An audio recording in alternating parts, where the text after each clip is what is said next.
उसे रोकेगा मजलूमों की आहों का धुआं कब तक। ये माना तुमको तलवारों की तेजी आजमानी है, हमारी गर्दनों पर होगा इसका इम्तिहान कब तक। ये माना किस्से हमसे तुम्हारा जी बहलता है, सुनाए तुमको अपने दिल की दास्तां कब तक। ये माना तुमको शिकवा है फलक से खुश्क साली का, हम अपने खून से सींचे तुम्हारी खेतियां कब तक।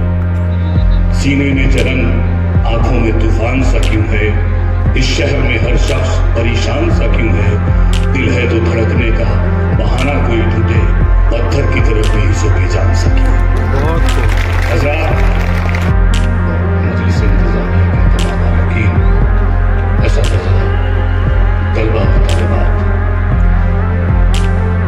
बहुत कामयाबी के साथ ये प्रोग्राम अपना सफ़र तय कर रहा है और तलबा और तालिबात ने अल्लामा शिबली नुमानी के हवाले से बड़ी उम्दा गुफ्तगू की और उनके कमालात का और उनकी तसनीफ़ात, उनकी ज़िंदगी हर गोशे पर बड़ी खूबसूरती के साथ रोशनी डाली।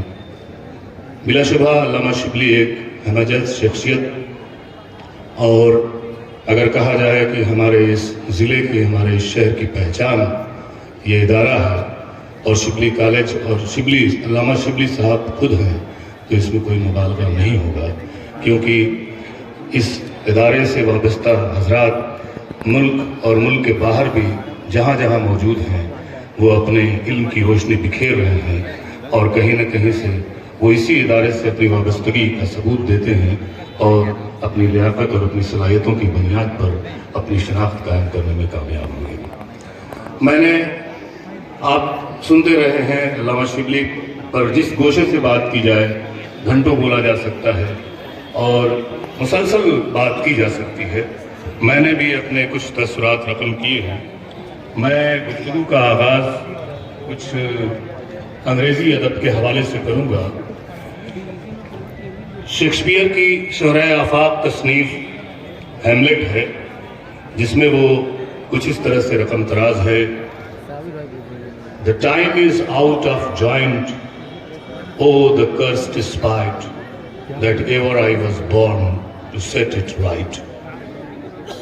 वक्त इंतशार का शिकार है, बुरा हो इस अदावत और कीना परवरी का कि मैं ऐसे हालात में पैदा हुआ जब इस बेतरतीबी और बिखराव को मुनज़्ज़म करने का बीड़ा मेरे सर है। दरअसल ये कलमात शेक्सपियर के ड्रामे के मरकजी किरदार हैमलेट की खुद कलामी का हिस्सा है। हैमलेट डेनमार्क का शहजादा है। उसके वालिद की नागहानी और पुरस्कार मौत के बाद वो बहुत ही रंजीदा खातिर है। मज़ीद ये कि उसकी वालिदा ने उजलत का मुजाहरा करते हुए उसके चचा क्लाडियस से ब्याह रचा लिया है और हुकूमत भी अपने अख्तियार में ले ली है। तो ये कशमकश हैमलेट की है, जिसे लगता है कि हालात नासाजगार हैं और वो ऐसे हालात में पैदा ही क्यों हुआ। अब हम आगे बढ़ते हैं। उसके बाद डब्ल्यू बीट्स की एक मशहूर नज़्म है द सेकेंड कमिंग, जो 1920 में शाया हुई। इसकी चंद सत्रों को देखते हैं। Things fall apart, the centre can not hold, mayor anarchy is लूज्ड upon the world. एक इंतशार का मंजर है, दुनिया अपने महवर से हट चुकी है, जिधर देखिए बर्बादी और गारत गरी है। मजीद दो सतरें बड़े काम की हैं, बड़ी मानवीयत से भरपूर हैं, उनको भी देखते हैं। The best lack all conviction while the worst are full of passionate intensity. जो बेहतरीन लोग हैं उनमें एतमाद का फुकदान है और जो बदतरीन हैं जोशो खरोश से भरे हुए हैं।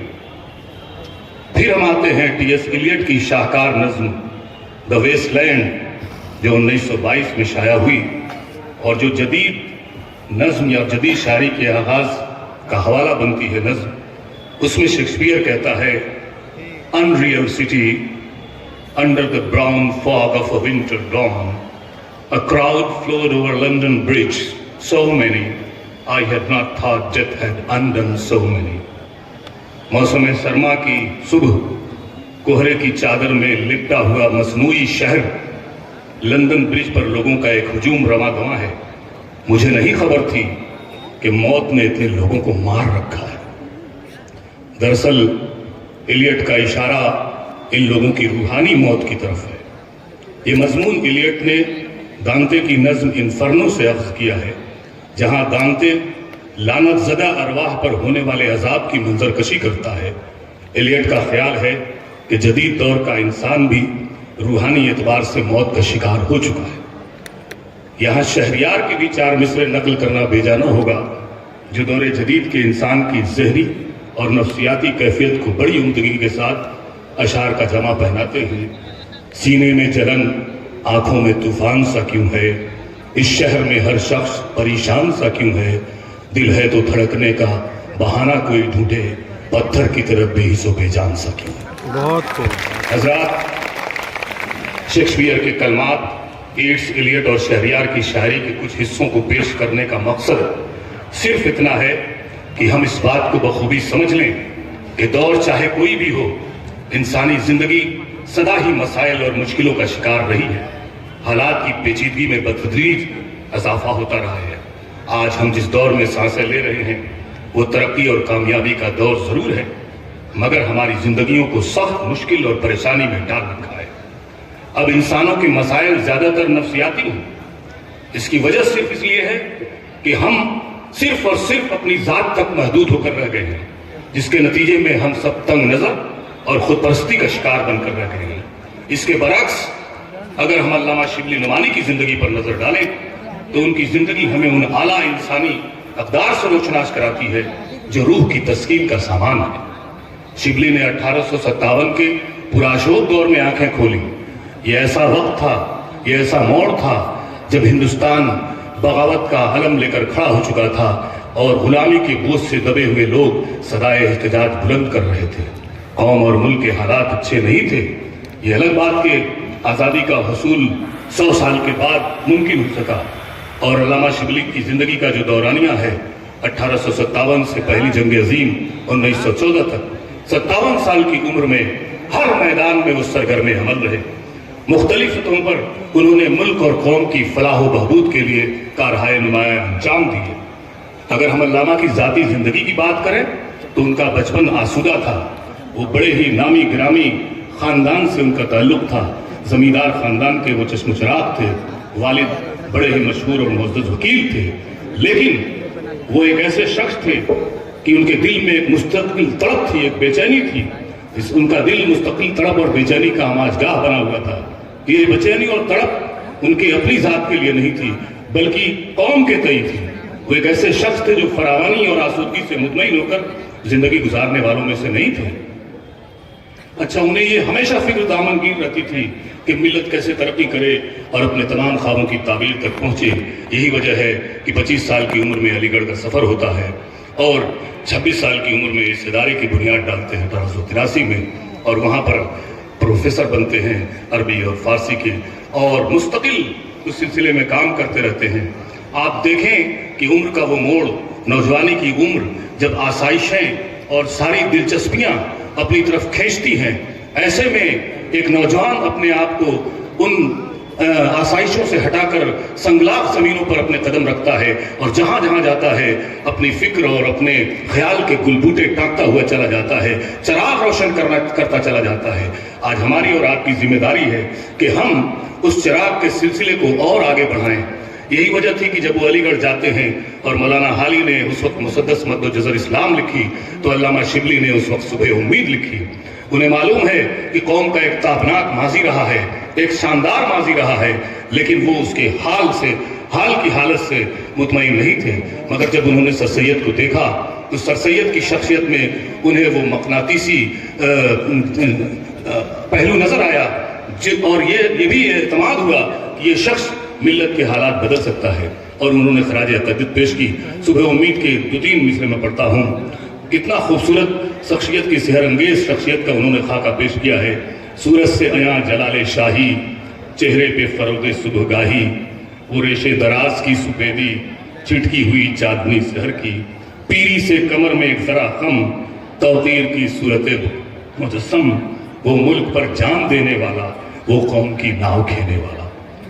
اور شبلی کا دل ملت کے درد سے شرابور تھا، ترکی سے خاص عقیدت تھی، 2 بار وہاں کا سفر کیا، اور جب بلقانی فوج نے ترکی پر حملہ کر دیا تو ان کے اندر وہ تڑپ اٹھے اور انہوں نے بڑی ہی جذباتی نظم شہر آشوب اسلام لکھی۔ اشعار کیا ہیں؟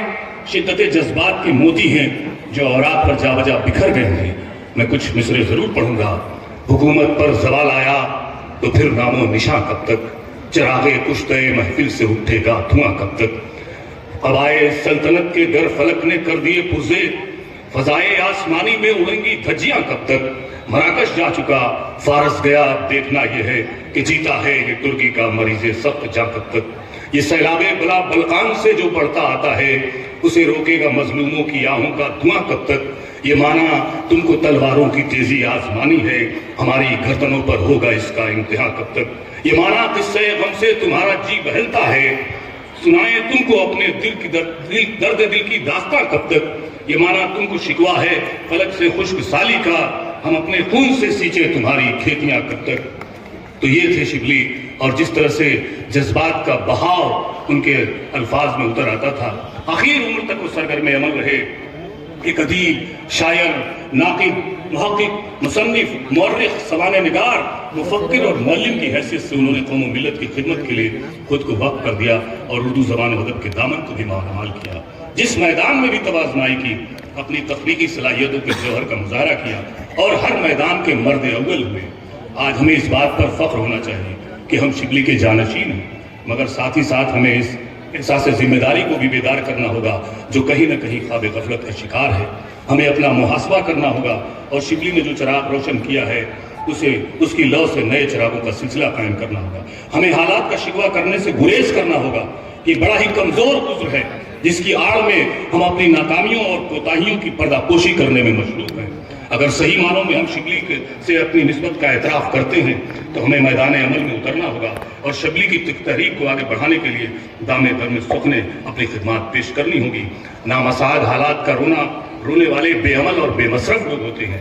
دل کے اندر اگر جذبہ ہو اور مستحکم ارادہ ہو تو یقیناً انسانات کمالات کی آخری منزل تک پہنچ جاتا ہے۔ احمد فراز نے کیا خوب کہا ہے، شکوے ظلمت شب سے تو کہیں بہتر تھا اپنے حصے کی کوئی شمع جلاتے جاتے۔ بہت شکریہ۔